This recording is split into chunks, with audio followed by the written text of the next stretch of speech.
அஸ்ஸலாமு அலைக்கும் வரஹ்மத்துல்லாஹி தஆலா வபரகாத்துஹு. அல்ஹம்துலில்லாஹி ரப்பில் ஆலமீன் வல் ஆகிபத்து லில் முத்தகீன் வஸ்ஸலாத்து வஸ்ஸலாமு அலா சய்யதினா முஹம்மதின் வ அலா ஆலிஹி வ அஸ்ஹாபிஹி அஜ்மஈன்.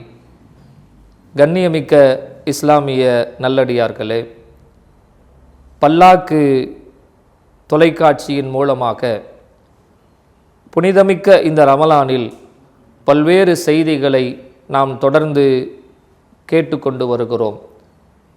அல்லாஹ்வினுடைய அருளால் இன்றைய சிந்தனையில் பத்ரு சுஹதாக்களை பற்றியும் பத்ரு போர்க்களத்தின் நிகழ்வுகளை பற்றியும் உங்களுக்கு தெரிவிப்பதற்காக வேண்டி இன்றைய உரையை நாம் அமைத்திருக்கிறோம். நபிகள் நாயகம் ஸல்லல்லாஹு அலைஹி வஸல்லம் அவர்கள் திடீரென்று மலை மேலே ஏறி நின்று நான் நபின்னு சொல்லும் பொழுது நம்ம கொஞ்சம் யோசிக்கணும். நம்மளோட ஒருத்தர் நடமாடுகிறார், நம்மோடு பேசுகிறார், நம்மோடு விளையாடுகிறார், நம்மோடு உணவு சாப்பிடுகிறார்.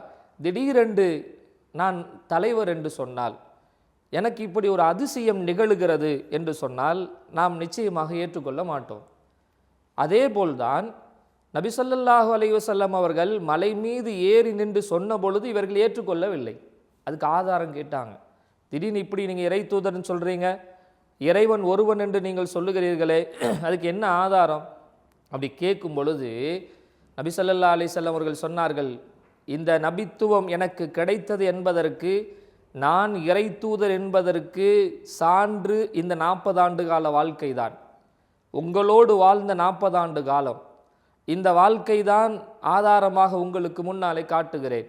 காரணம், அல் அமீன் என்று நீங்கள் தான் சொன்னீர்கள், அஸ்வாதிக் என்று நீங்கள் தான் சொன்னீர்கள். நான் உங்களிடத்தில் என்னை உண்மையாளர் என்று சொல்லுங்கள் என்று கேட்கவில்லை, நம்பிக்கையாளன் என்று சொல்லுங்கள் என்று நான் கேட்கவில்லை, நீங்கள் தான் சொன்னீர்கள் என்று பெருமானார் தங்களுடைய வாழ்க்கையை ஆதாரமாக காட்டி 40வது வயதில் தான் நபி என்பதை பிரகடனப்படுத்துகிறார்கள்.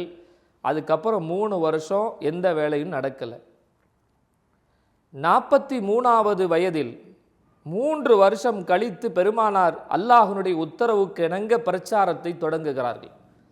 பிரச்சாரத்தை தொடங்குகிற அந்த இடத்திலிருந்து தான் சொந்த மக்களாலே வதைக்கப்படுகிறார்கள், சொல்லால் அடிக்கப்படுகிறார்கள், ஏசப்படுகிறார்கள், பழிவாங்கப்படுகிறார்கள்.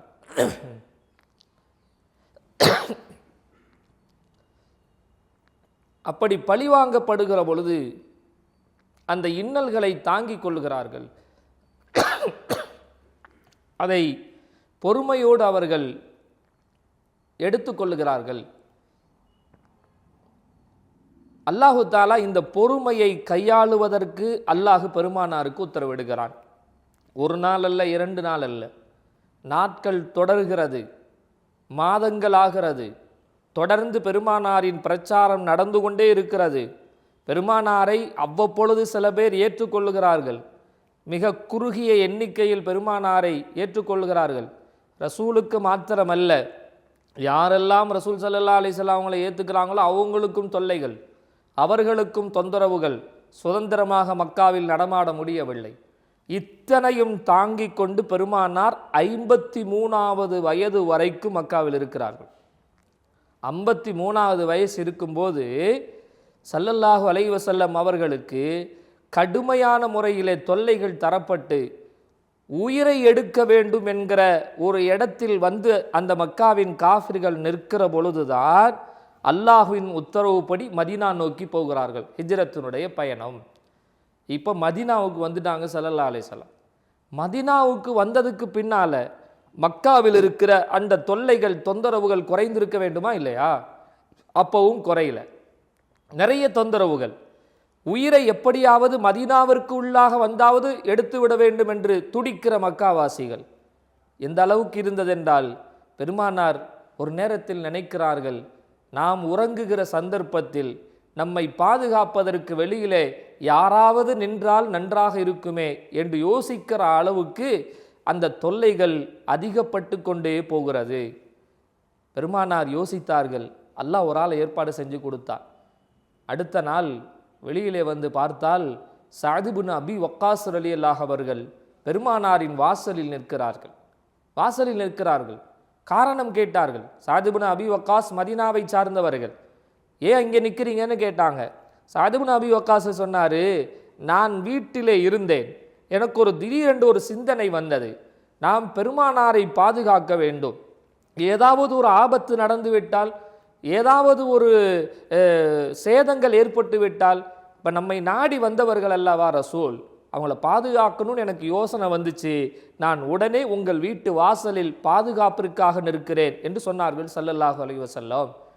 ஸல்லல்லாஹு அலைஹி வஸல்லம் அவர்களுக்கு அது முதல் கொண்டு யாராவது ஒருவர் மாற்றி மாற்றி பெருமானாருக்கு பாதுகாப்பு கொடுத்து வந்தார்கள் மதீனாவின் அன்சாரிகள்.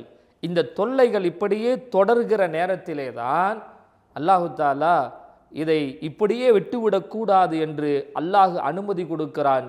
நீங்கள் திருப்பி அடியுங்கள் என்று அனுமதி கொடுக்கிறான். யுத்தத்திற்கான அனுமதி தருகிறான் அல்லாஹு தாலா. இப்போ நபிகள் நாயகம் ஸல்லல்லாஹு அலைஹி வஸல்லம் யுத்தத்திற்கான அனுமதி கிடைக்கப்பட்டவுடன் எல்லா நாடுகளையும் கைப்பற்ற வேண்டும், எல்லா நாடுகளுக்கும் யுத்தம் போகணுங்கிறது நோக்கம் அல்ல. நம்மளை யார் எதிர்க்கிறாங்களோ அவங்களுக்கு ஒரு பாடம் புகற்ற வேண்டும், அவர்கள் எதிர்க்காமல் இருக்க வேண்டும், அவர்களுக்கு ஒன்று ஹிதாயத்து கிடைக்கணும் அல்லது நம்ம மேலே பயம் வரணும். அந்த எண்ணத்திலே தான் நபிகள் நாயகம் ஸல்லல்லாஹு அலைஹி வஸல்லம் அவர்கள் இந்த அனுமதிக்கு பின்னாலே யுத்தத்திற்கு செல்லுவதற்காக அவர்கள் தயாரானார்கள். நாம் நினைக்கிற மாதிரி ரசூல் ஸல்லல்லாஹு அலைஹி வஸல்லம் கலந்து கொண்ட யுத்தம் இந்த பத்ரு முதல் போர் அப்படின்னு நாம் நினைக்கிறோம். நடந்தது தான் பத்ரு போர். ஆனால் இதுக்கு முன்னால் 2 தடவை ஸல்லல்லாஹு அலைஹி வஸல்லம் யுத்தத்துக்கு போயிட்டாங்க. 2 தடவை போனாங்க. முதல் போர் அபுவா என்கிற போர். ஸல்லல்லாஹு அலைஹி வஸல்லம் அவர்கள் வியாபார கூட்டத்தை தடுத்து நிறுத்தி அவர்களுக்கு ஒரு அச்சத்தை ஏற்படுத்த வேண்டும்.